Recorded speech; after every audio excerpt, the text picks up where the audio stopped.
Bien-aimés dans le Seigneur, nous vous saluons. Vous qui nous suivez partout où vous pouvez vous retrouver, que ce soit ici à Kinshasa, que ce soit à l'intérieur du pays ou en dehors de nos frontières nationales, nous vous saluons chaleureusement. Que le Seigneur notre Dieu vous bénisse abondamment. C'est le temps de l'intercession. Nous bénissons le Seigneur notre Dieu pour ce temps qu'il nous accorde, pour partager sa parole et pour que nous puissions nous décharger sur lui de tout ce que nous avons comme fardeau. Il est là où 2 ou 3 sont réunis en son nom, il est au milieu d'eux. C'est vrai que nous ne pouvons pas nous voir, je ne peux pas vous voir, mais une chose est vraie, unis en esprit, le Seigneur est avec nous. Nous sommes dans la joie d'être là parmi vous, d'être devant vous pour partager sa bonne parole. Que le Seigneur soit loué à jamais. Et nous profitons de cette occasion pour dire merci à notre pasteur qui a mis sa main sur nous. Il a jeté son dévolu sur nous pour que nous apportions sa parole en ce jour. Nous allons prier. Dieu de lumière, Dieu de toute fidélité, Maître de temps et de circonstances, nous bénissons abondamment ton Saint-Nom, Seigneur notre Dieu, toi qui veilles sur nous, toi qui nous protèges, toi qui nous épargnes des accidents, toi qui nous épargnes des projectiles lancés par l'ennemi, toi qui nous accordes la faveur au Dieu, au roi glorieux, d'être encore enregistré en ce jour sur la liste de vivants. Nous te sommes infiniment reconnaissants pour ce moment que tu nous accordes. Nous te couronnons le roi dans nos vies, nous te couronnons le roi dans nos familles, nous te couronnons le roi sur nos familles. C'est toi et toi seul qui es le maître absolu de nos vies. Tu as les pleins pouvoirs et tout le droit sur nous et en nous. Merci pour ce moment. Bénis le Seigneur notre Dieu et fais-nous du bien au travers de ta parole. Seigneur, nous voulons, ô Dieu, au roi, que tes oreilles soient attentives à nos cris. Mais avant que nous puissions, Seigneur notre Dieu, te faire connaître nos doléances que nous avons comme dossier, nous voulons, Seigneur notre Dieu, que tu nous parles.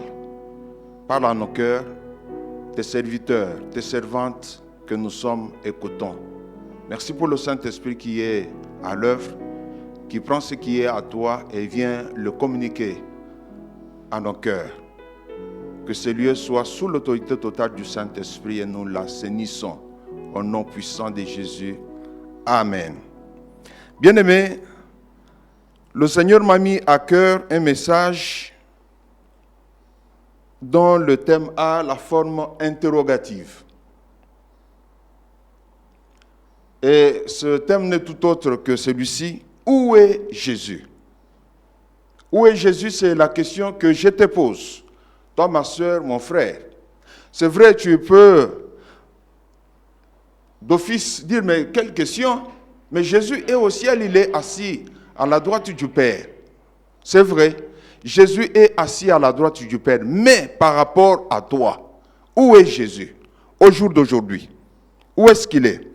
Avant d'entrer dans le vif de notre sujet, j'aimerais nous dire que c'est très important pour que chacun de nous puisse se poser cette question de telle manière, parce que vous le savez sans doute, la foi n'est pas quelque chose d'abstrait. La foi n'est pas quelque chose d'intellectuel. La foi n'est pas quelque chose de vague. La foi, c'est du vécu. La foi, c'est une expérience pratique de tout le temps, l'expérience pratique dans le vécu quotidien de chacun d'entre nous. Si nous ne nous posons pas cette question, si nous ne tirons pas attention, nous risquons d'être comme de grappes vides. Le propriétaire de grappes, lorsqu'il vient dans son champ, en regardant les grappes, ou même les observateurs en regardant le champ, eh bien, il se dit que, en tout cas, c'est un champ qui est vraiment béni. Mais lorsque on commence à couper Lorsqu'on commence à récolter ces grappes, on se rend compte qu'elles sont vides. Voilà pourquoi il est important que nous puissions nous poser la question de savoir, que je me pose la question de savoir, que tu te poses la question de savoir, où est Jésus? Où est Jésus par rapport à moi? Nous allons lire dans Luc chapitre 2, Luc chapitre 2, le verset 41 à 46. Luc chapitre 2, le verset 41 à 46. Il est écrit ceci: les parents de Jésus allaient chaque année à Jérusalem à la fête de Pâques. Lorsqu'il fut âgé de 12 ans, ils y montèrent selon la coutume de la fête. Puis quand les jours furent écoulés et qu'ils s'en retournèrent, l'enfant Jésus resta à Jérusalem. Son père et sa mère ne s'en aperçurent pas. Croyant qu'il était avec leurs compagnons de voyage, ils firent une journée de chemin et le cherchèrent parmi leurs parents et leurs connaissances. Mais ne l'ayant pas trouvé, ils retournèrent à Jérusalem pour le chercher. Au bout de 3 jours, ils le trouvèrent dans le temple, assis au milieu des docteurs, les écoutant et les interrogeant. Ça fait pratiquement 2 mois presque que nous ne nous rassemblons pas dans nos différents lieux de culte. Bientôt donc nous totalisons 2 mois et sous d'autres cieux, c'est plus de 2 mois que les différentes activités ecclésiastiques sont suspendues à cause de cette pandémie qui s'est abattue sur pratiquement toute l'humanité. C'est tous les pays qui sont concernés. Tout le monde, toutes les nations, tous les peuples, les races. Et même, ça ne met pas à part l'âge. Non, tous les âges sont concernés. Toutes les générations. Donc ça fait pratiquement 2 mois et sous d'autres cieux, c'est 3 mois que les différentes activités dans nos différentes églises sont suspendues. Vous le savez sans doute, lorsque nous nous réunissons dans nos églises, par le fait de la communion fraternelle, nous nous communiquons la chaleur spirituelle. Alors que j'étais étudiant, quand nous étions encore à l'internat, j'étais à l'internat bien entendu, chaque soir, quand je voyais les étudiants descendre dans les salles pour étudier, pour revoir leur matière, ça m'interpellait. Je n'avais pas de policiers tout autour de moi, mais par le fait de voir les autres descendre dans leur salle, eh bien, j'allais aussi dans la salle pour revoir mes études, pour revoir mes cours. Ainsi, lorsque nous nous retrouvons ensemble, eh bien, il y a une certaine chaleur spirituelle que nous nous communiquons. Mais depuis que les activités dans nos différentes églises sont suspendues, chacun est chez soi, menant sa vie d'une certaine manière. Au jour d'aujourd'hui, je te demande de faire un petit bilan à l'aide de ces quelques petites questions que je te pose, que je me pose, que je nous pose. Où est Jésus dans ta vie? Évalue un peu. Quelle distance te sépare de Christ? Ou mieux, qu'en est-il de ta vie spirituelle au jour d'aujourd'hui par rapport à ta vie d'avant le confinement? Où est-ce que tu en es avec Christ? Ta vie spirituelle est à quel niveau? Avant le confinement et au jour d'aujourd'hui, nous sommes en plein confinement. Il est vrai que sous d'autres cieux, peut-être là où vous vous retrouvez, vous êtes déjà dans le déconfinement, peut-être progressif. Mais est-ce que quand tu compares ta vie spirituelle d'avant le confinement et la vie que tu as au jour d'aujourd'hui, est-ce que c'est la même chose? Où en es-tu? Autrefois, tu lisais et méditais régulièrement la parole de Dieu. Qu'en est-il aujourd'hui? Tu prenais du temps dans la prière. Et aujourd'hui, qu'est-ce que tu peux dire? Revenons à notre texte. Dans ce passage de Luc, de l'évangile selon Luc, on nous dit que chaque année, les parents de Jésus allaient à Jérusalem à la fête de Pâques. Quand Christ a totalisé 12 ans d'âge, ses parents l'ont emmené à Jérusalem pour aussi fêter, qu'il fête aussi pour sa première fois.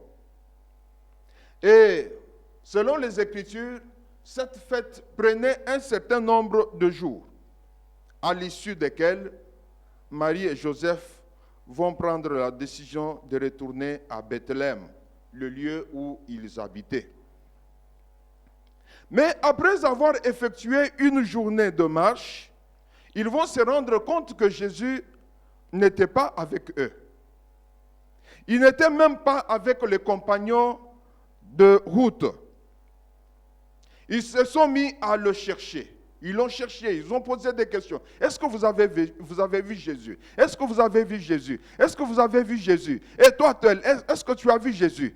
Mais ne l'ayant pas trouvé, ils vont prendre la décision de retourner carrément à Jérusalem pour aller le chercher.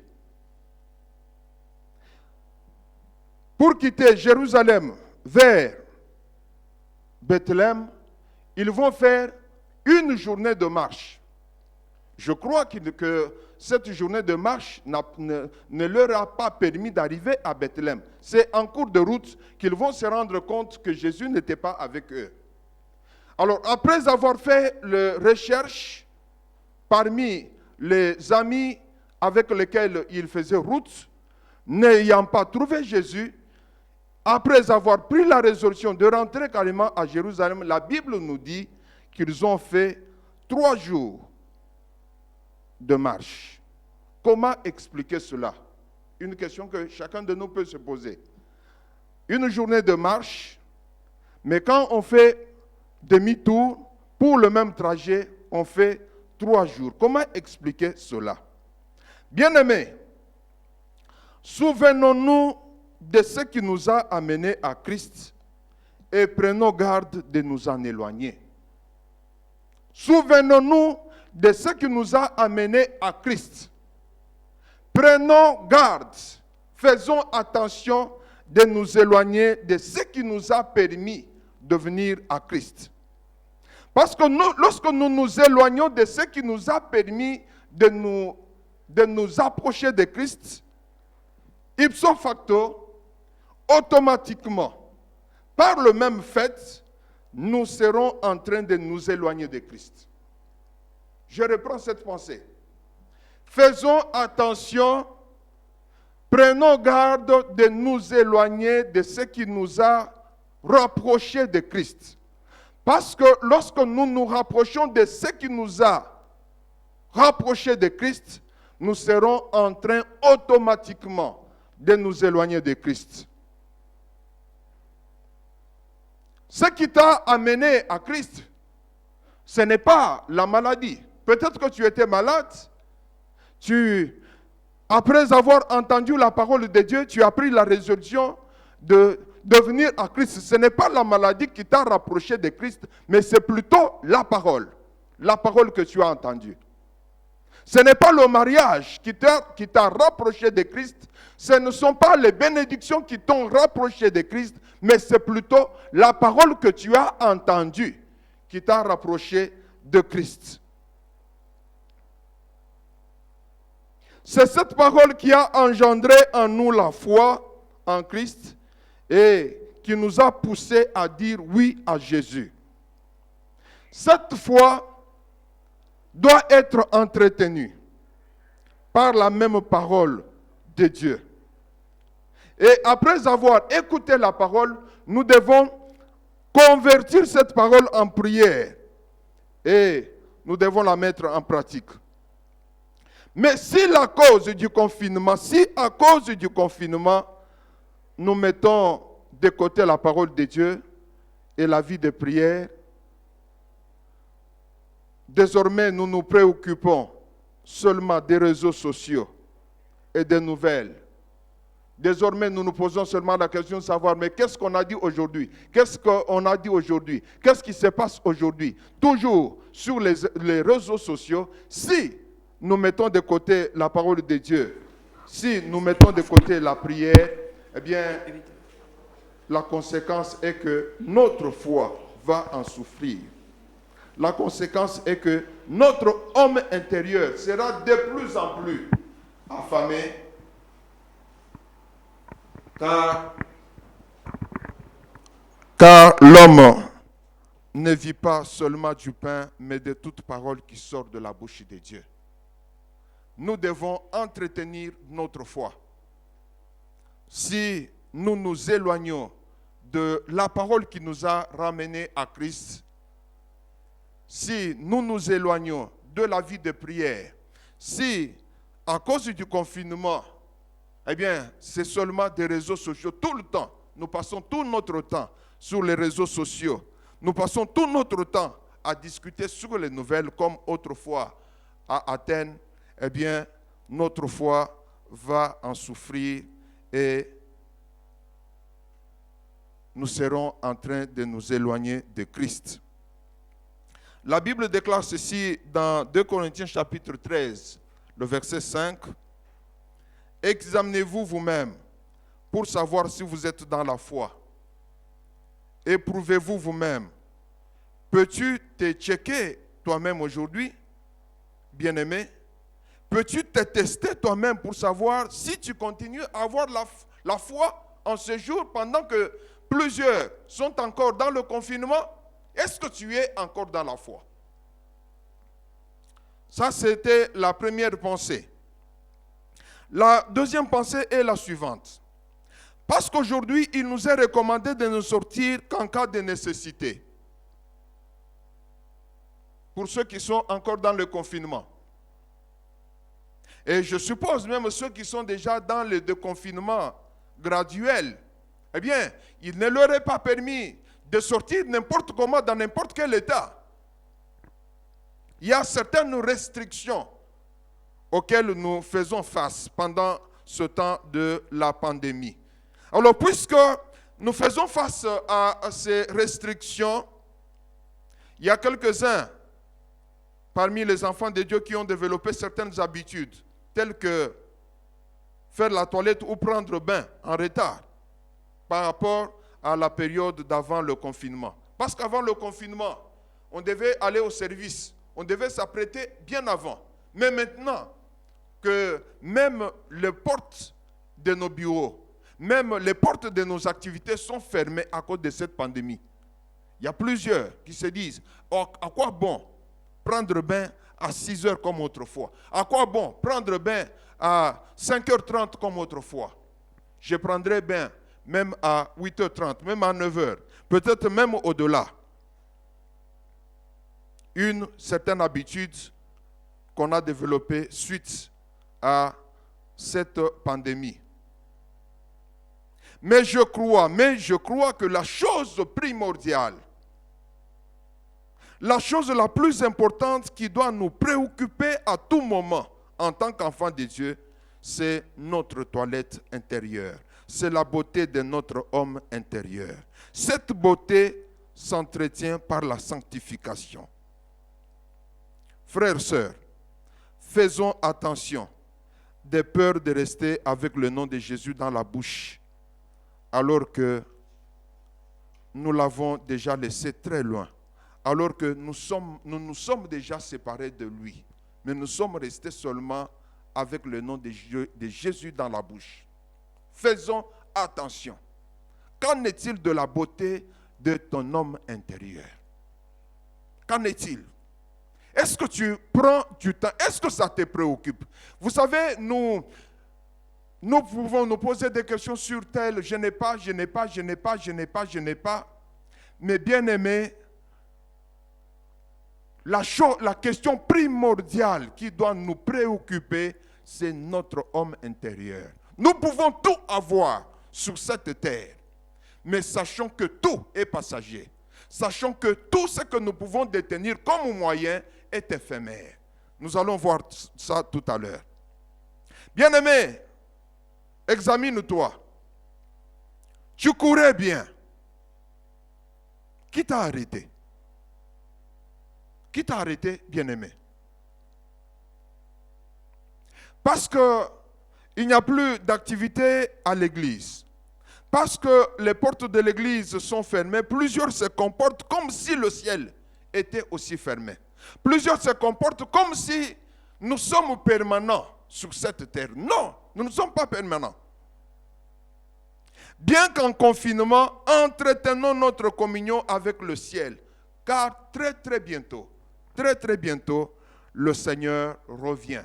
Il revient pour nous prendre. Il revient pour nous prendre. S'il revient aujourd'hui, tout de suite là, dans quelques minutes, va-t-il te prendre? Ou tu es resté dans les habitudes avec le nom de Jésus dans la bouche, mais tu l'as déjà abandonné à cause de certaines habitudes que tu as développées suite au confinement. Examine-toi. Peut-être que tu commences même à tolérer certaines choses que tu ne pouvais pas admettre autrefois. Autrefois, tu ne pouvais pas les accepter parce qu'à tes yeux, elles étaient, à la lumière de la parole bien entendu, elles étaient mauvaises, c'était du péché. Mais au jour d'aujourd'hui, est-ce que tu ne tolères pas certaines choses? Où est Jésus, bien-aimé? Nous allons lire dans Romains chapitre 13, le verset 11 à 14. Romains 13, 11 à 14. Cela importe d'autant plus que vous savez en quel temps nous sommes. C'est l'heure de vous réveiller enfin du sommeil. Car maintenant le salut est plus près de nous que lorsque nous avons cru. La nuit est avancée, le jour approche. Dépouillons-nous donc des œuvres des ténèbres et revêtons les armes de la lumière. Marchons honnêtement comme en plein jour, loin des excès et de l'ivrognerie, de la luxure et de l'impudicité, des querelles et des jalousies. Mais revêtez-vous du Seigneur Jésus et n'ayez pas soin de la chair pour en satisfaire les convoitises. Vous le savez, cette épître est adressée aux chrétiens, elle n'est pas adressée aux païens. Mais curieusement, l'auteur, Paul, dit aux chrétiens, entre autres, c'est l'heure de vous réveiller enfin du sommeil. Tiens, un chrétien peut-il, est-ce possible que pour qu'un chrétien soit endormi? Il n'est pas question ici du sommeil normal, non.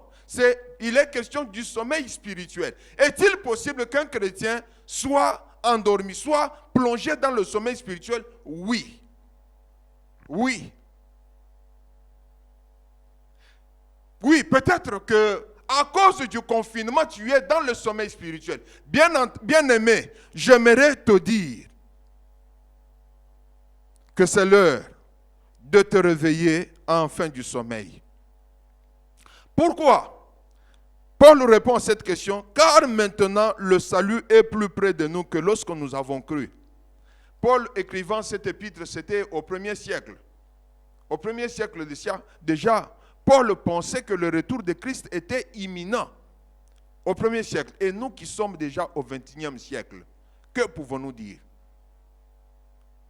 Il est vrai qu'on nous dit toujours, Jésus revient bientôt, et nous risquons de prendre cela à la légère. Bien-aimé, Jésus revient effectivement bientôt, et même très bientôt. Le salut est plus près de nous que lorsque nous avons cru. Je ne sais pas depuis combien de temps tu as accepté Jésus comme Seigneur et Sauveur, mais sache que par rapport au jour, à l'année, au mois que tu as accepté Jésus comme Seigneur et Sauveur, par rapport à l'avènement de Christ, eh bien, au jour d'aujourd'hui, nous sommes plus près du retour de Christ que lorsque tu as accepté Jésus comme Seigneur et Sauveur. Alors Paul dit, la nuit est avancée, le jour approche. Dépouillons-nous donc des œuvres des ténèbres et revêtons les armes de la lumière. Tiens, un chrétien, est-ce qu'un chrétien peut avoir les œuvres des ténèbres? Oui. Le chrétien peut avoir les œuvres des ténèbres à cause de la distraction. Au jour d'aujourd'hui, il est important que tu t'examines, bien-aimé. Il est important que tu regardes quelle est la distance qui te sépare de Christ. Où est Jésus?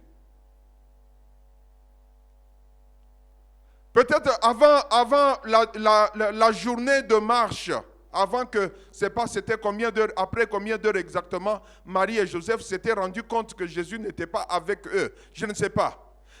Peut-être même 3 heures après qu'ils soient sortis de Jérusalem. Si je pouvais poser la question à Marie et à Joseph, Marie, Joseph, où est Jésus? Eh bien, ils ne le verraient pas. Ils diraient que nous ne savons pas. Je peux aussi te poser la question au jour d'aujourd'hui, où est Jésus? Au jour d'aujourd'hui, il nous est demandé de revêtir le fin lin. Au jour d'aujourd'hui, il nous est demandé de revêtir les armes de la lumière, parce que la nuit est avancée, parce que le jour approche. Bien-aimés, les choses n'ont pas toujours été telles que nous les voyons aujourd'hui. Non, elles n'ont pas toujours été telles que nous les voyons aujourd'hui. Si tu regardes bien attentivement la terre, eh bien tu vas te rendre compte que le monde a vieilli. La preuve est que ça et là, on voit des ravins. Ça et là, on voit des ravins. Je compare ces ravins ces ravins comme je dis que ces ravins sont le produit de la vieillesse du monde. C'est comme des rides qui sont sur la figure d'une vieille personne. Le monde a vieilli. Jésus est prêt. Il est temps que tu puisses te réveiller de ton sommeil. Il est temps que tu puisses revenir à Christ. Le temps actuel exige un comportement approprié, un comportement conforme à celui que doivent avoir ceux qui attendent Jésus-Christ, ceux qui veulent aller au ciel. Dans ce passage, on nous dit, cela importe d'autant que vous savez en quel temps nous sommes. C'est que nous sommes censés connaître en quel temps nous sommes. Nous sommes au temps de la fin. La conduite que le Seigneur attend de nous est la symbiose de ces quelques éléments principaux. Réveillons-nous enfin du sommeil, de la distraction. Abandonnons le sommeil spirituel. Soyons éveillés. Soyons sur nos gardes. Soyons vigilants. Dépouillons-nous des œuvres des ténèbres et habillons-nous du fin lin. Soyons saints, parce que celui qui nous a appelés saints est saint. Recherchons Christ et revenons à lui de tout notre cœur. Ne soyons pas de ceux qui se retirent pour se perdre, mais soyons plutôt de ceux-là qui s'attachent au Seigneur, quel qu'en soit le prix à payer, parce que notre salut en dépend. Que le Seigneur vous bénisse. Nous allons nous incliner en prière. Pendant ce temps, tu es en train de ruminer ce message. Où est Jésus? C'est notre thème. Où est Jésus? Où est-ce que tu en es avec Christ bien? Proche. La nuit est avancée. Les jours approchent. Alors prenons soin de notre homme intérieur. Prenons soin de notre homme intérieur. Et nous prenons soin de notre homme intérieur lorsque nous nous sanctifions, mais aussi lorsque nous prions. Et comme c'est vendredi, là où nous sommes, élevons nos voix. Prions le Seigneur. Prions Dieu, que le Seigneur t'aide. Que le Seigneur t'aide à prendre soin de ton homme intérieur. Que le Seigneur t'aide à marcher en nouveauté de vie. Que le Seigneur t'aide. Alléluia. Alléluia. Alléluia. Que le Seigneur soit béni. Bien-aimés, nous sommes vendredi aujourd'hui. Les jours nous prions le Seigneur. Les jours nous entrons en intercession. Et aujourd'hui, tu as le temps de prier ton Dieu. La nuit est avancée et les jours approche. Alors, prends soin de ton homme intérieur. Nous prenons soin de notre homme intérieur lorsque nous nous sanctifions.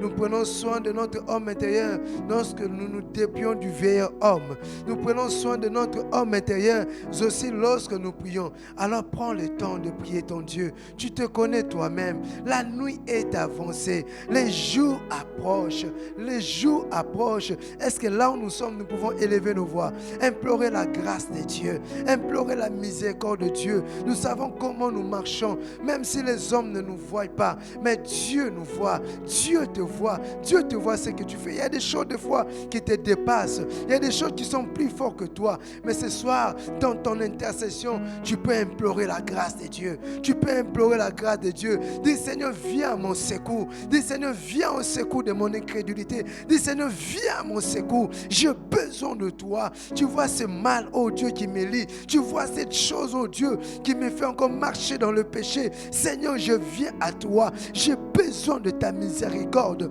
J'ai besoin de ton pardon. J'ai besoin de ta pitié. S'il te plaît, Seigneur. S'il te plaît, mon Dieu. À qui irai-je encore? Je viens auprès de toi. Je viens, oh Dieu. Alléluia. Implorer ta grâce. Implorer ta miséricorde dans ma vie. J'ai besoin de toi. J'ai besoin de toi. Seigneur, mon Dieu, tu m'as encore rappelé que je dois prendre soin de mon homme intérieur. Voilà pourquoi je viens à toi. Je viens à toi, oh Dieu. S'il te plaît, Seigneur, aide-moi, Père. Aide-moi, Seigneur, à marcher avec toi. À marcher avec toi. À marcher avec toi. Il est écrit dans ta parole que dans les derniers jours, l'amour d'un plus grand nombre refroidira. Mais je viens à toi, oh Dieu, implorer, Seigneur, mon Dieu, que tu m'aides à me maintenir dans ton amour. Que tu m'aides, oh Dieu, à demeurer dans ton amour. Que tu m'aides, oh Dieu, à marcher avec toi tous les jours, oh Dieu. Là où je péchais, Seigneur, mon Dieu. Alléluia. Aie pitié de moi. Aie pitié de moi. Je n'ai pas d'autre Dieu. Je n'ai pas un autre Dieu.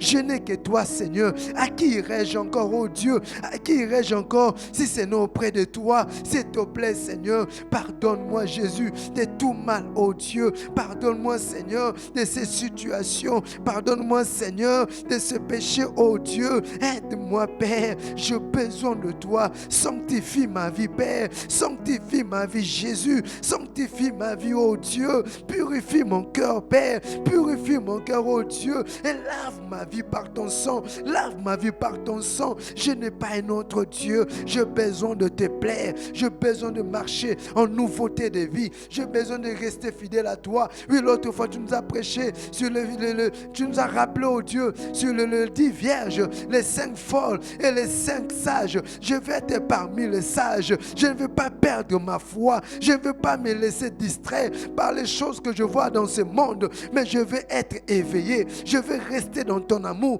Je veux rester dans ta présence. S'il te plaît, oh Dieu, c'est possible avec toi. C'est possible avec toi. Parce que ce qui est impossible aux hommes ne l'est pas pour toi. Toi seul, tu peux m'aider. N'est-ce pas que tu dis dans ta parole, avec toi, nous ferons des exploits. Et sans toi, nous ne pouvons rien faire. Oui, Seigneur, voilà pourquoi je viens. Voilà pourquoi je m'approche auprès de toi. Implorer ta grâce. Implorer ta présence. Implorer ton amour. Implorer ta miséricorde. Marcher avec toi. Marcher avec toi. Marcher avec toi. Veiller sur ma conduite. Veiller sur ma vie. Et rester vigilant. Oui, Seigneur, j'ai besoin de toi. Ne me laisse pas, Jésus. Ne m'abandonne pas, Père. J'ai besoin de toi. J'ai besoin de ta grâce. Oui, mon frère, ma soeur, toi qui nous suis, continue à prier ton Dieu. Continue à prier ton Dieu. L'heure n'est pas au sommeil. L'heure n'est pas au sommeil. L'heure n'est pas au sommeil. Réveille-toi, toi qui dors. Réveille-toi, toi qui dors. Prie ton Dieu. Prie ton Dieu. Dis-lui, alléluia, combien tu as besoin de lui. Dis-lui combien tu as besoin de lui. Cherche encore sa face. Dis-lui combien tu as soif de sa présence. Dis-lui combien tu désires sa présence. Dis-le-lui, Seigneur, j'ai besoin de toi. Le monde passe sa convoitise, mais ta parole ne passe jamais. Et j'ai besoin de toi dans ma vie, oh Dieu. Je t'en supplie, Seigneur. J'ai besoin de toi. J'ai besoin de ta grâce. Lève-toi. Continue à prier, ma soeur. Continue à prier, mon frère. Oui, là, vous êtes en famille. Implorez votre Dieu. Implorez la grâce grâce de Dieu, implorez la présence de Dieu. Dites à Dieu, dites à Jésus combien vous avez besoin de lui, combien vous avez besoin de lui. La nuit est avancée, les jours approchent, les jours approchent. Le temps est de rester unis à Dieu, le temps est de garder sa communion avec Dieu. Alors prie ma soeur, prie mon frère, alléluia. Et même lorsque nous allons couper le signal, continue à prier ton Dieu, continue à chercher la face de ton Dieu, alléluia. Et le Seigneur te fera du bien, et le Seigneur te bénira davantage, car il est celui qui écoute des prières, et les hommes s'approchent de lui,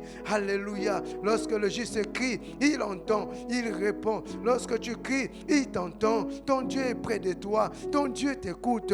Continue à prier. Tu es dans un besoin quelconque, oui, soumets cela à Dieu. Il est écrit, recommande ton sort à l'Éternel, mets en lui toute ta confiance et il agira. Recommande ta famille, recommande ta vie, alléluia. Mon Dieu, nous venons à toi, mon Dieu, nous cherchons ta face. Oh Dieu, Élie était même un homme de même nature que nous. Il a prié au Dieu et tu l'as répondu. Nous aussi nous venons à toi. Moi aussi je viens à toi. Interviens, alléluia, car tu es Dieu. Oui, à la maison, continue à prier Dieu. N'oubliez pas que nous allons nous retrouver encore le dimanche matin à partir de 8h pour notre culte et aussi à 11h pour le culte des enfants. Vous avez des requêtes, vous avez des actions de grâce, envoyez-le et le Seigneur nous fera du bien. À la maison, continuez à prier et le Seigneur vous bénit. Que le Seigneur soit avec nous, que le Seigneur nous bénisse. Alléluia. Merci Jésus. Alléluia.